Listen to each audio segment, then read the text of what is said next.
ఓపిక పడదాం, మనం కూడా తొందరపడేదేం లేదు.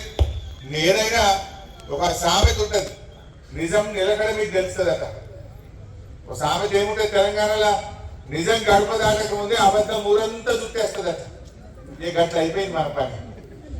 మరి ఏదైనా కొంచెం లేట్ కావచ్చు, మంచి ఏంది చెడేంది, న్యాయం ఏంది ధర్మం ఏంది అనేది తప్పకుండా ప్రజలు గ్రహిస్తారు. సరే, మీరు ఎంతో ప్రేమతో మన కేసీఆర్ సార్ బాగా చేసిండని మీరు ఆశీర్వదించిండ్రు. మీ అందరికీ నేను శిరస్సు వచ్చి కృతజ్ఞతలు ధన్యవాదాలు తెలియజేస్తా ఉన్నా. మీ ప్రేమను ఎన్నడూ మర్చిపో.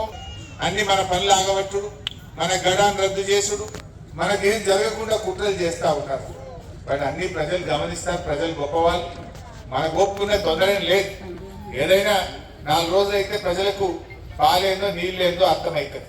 ఓపిక పడదాం. వాళ్ళు కూడా మంచిగా చేయాలనే కోరదాం, ప్రజలకు సేవ చేయాలనే కోరదాం, వాళ్ళు ఇచ్చిన మాట నిలుపుకోవాలనే కోరదాం. నిలుపుకోకపోతే జనమే అడుగుతారు, ఒప్పుకుంటారా జనం? ఏందో అర్థం కాదా? ఇవన్నీ కూడా మనం గమనిస్తూ ఓపికగా ముందుకు పోదాం.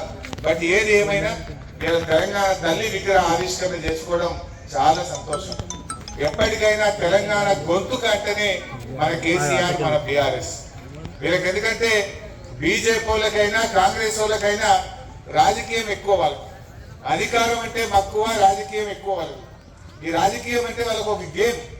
మనకేమో రాజకీయం అంటే బతుకు తెరువు, రాజకీయం అంటే మన తెలంగాణ, మన ఐడెంటిటీ, మన తెలంగాణకు ఒక చిహ్నం మన బీఆర్ఎస్ పార్టీ.